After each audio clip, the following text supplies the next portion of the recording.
Hey guys, and welcome back to Untapped Draw. It's Ramon and your boy Alex, and we're just gonna hop into day 2 and some missed day 1 spoilers for Kaldheim. So to start things off, we have Vorinclex, Monstrous Raider, 4 green green, 6/6, legendary creature Phyrexian Praetor with trample and haste.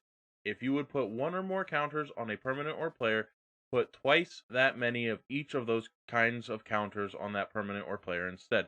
If an opponent would put one or more counters on a permanent or player, they put half that many of each of those kinds of counters on that permanent or player instead, rounded down. Rounded down. Anyone out there got a Marin deck? No, you don't. Not anymore.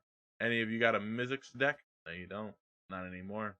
Just like the last Vorinclex, it's not messing with people's lands, which is what makes it such a salt card. It still does good for you, does bad for other people. Correct me if I'm wrong, but we also have non-1/1 counters too, correct? Yeah, so Huh. that means if you would Hmm. get a menace counter, guess what? You don't get a menace counter. If you would get a storage counter, you don't get a storage counter. Or if there's a card that It's any kind of yeah, or counter. if there's a card that gives you a menace counter or an XYZ whatever it is counter, get two of them. Yeah, yep. Varagoth, Bloodsky Sire.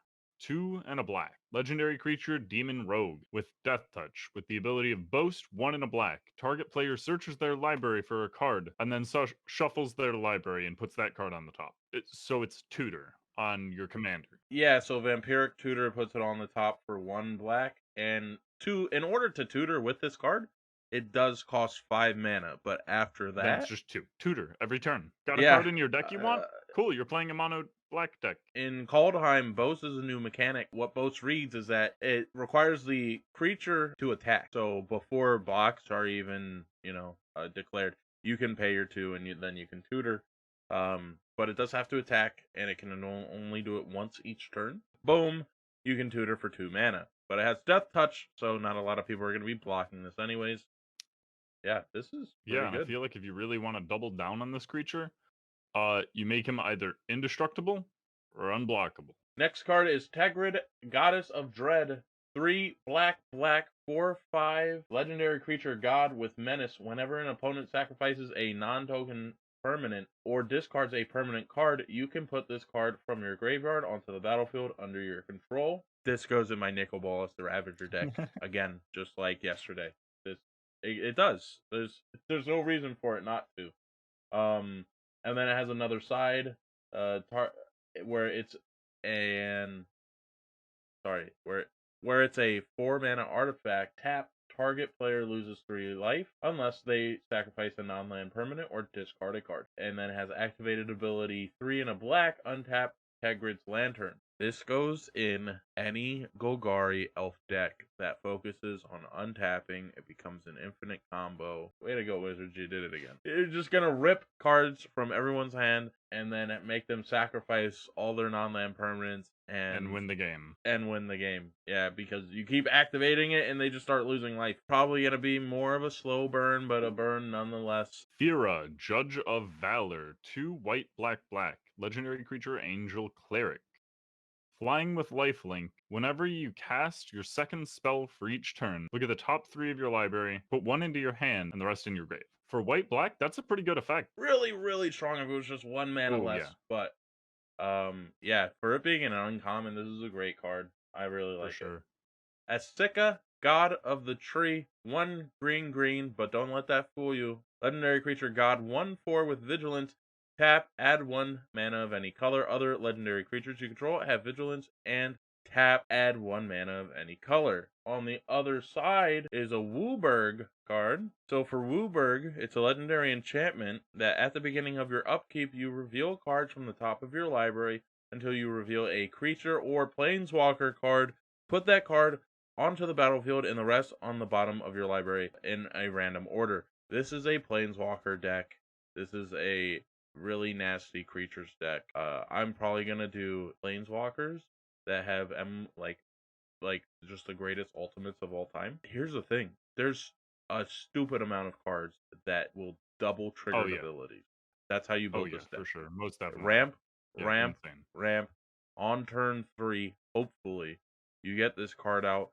you break the Oh, game. yeah. So that card's really, really good, and I'm gonna get one. Coma Cosmos Serpent. 3 green, green, blue, blue. Very expensive at a 7. Serpent. This spell can't be countered. At the beginning of your upkeep, create a 3/3 blue serpent token named Coma's Coil. You also have the effect sacrifice a serpent, tap target permanent. Its activated abilities can't be activated this turn. And it also gives you the option of Coma Cosmos Serpent gains indestructible till the end of turn.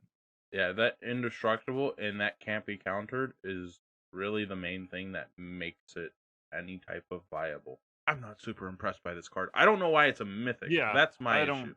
I don't know why this card is a mythic.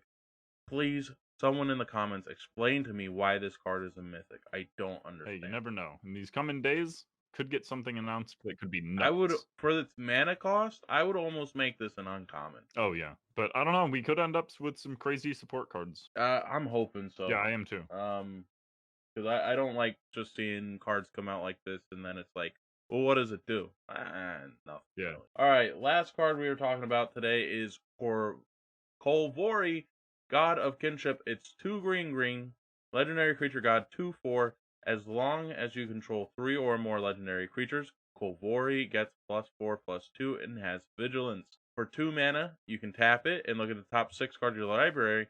You may reveal a legendary creature card from among them and put it into your hand. Put the rest on the bottom of your library in random order. I really like this. And then on the other side, we have the Ringheart Crest. It's 1 and a green legendary artifact. As the Ringheart Crest enters the battlefield, you choose a creature type. It taps to add green, and you spend this mana only to cast a creature spell of the chosen type or a legendary creature spell. So, if you're doing God Tribal, one thing that you could do because of Pharaohs, you could choose Demigod as your creature type, and then you still get to add green for any legendary creature spell. So your regular gods, which demigods are legendary anyways, so just add green. I definitely feel like the front side is the side you mainly look at. Yeah, so only if you really need ramp. I don't see any reason to cast this for its artifact side for any Yeah, reason. especially because it's in green. It's in a mono green. I just don't see it. Yeah, it's definitely probably for me a 99 card, just because you could probably do something with mono green legendaries with it. I don't know. We'll see how it goes. Magic the Gathering players are some of the most ingenious players Most ever. definitely. They make things that are bad work and make them amazing. They were never bad to begin with. We just needed these, these awesome players to make it Yeah, happen. these crazy 5,000 IQ decks where you're just like, why didn't I think of that? All right, guys. Thanks for watching this episode of Day 2 of Kaldheim Spoilers and a little bit of Day 1.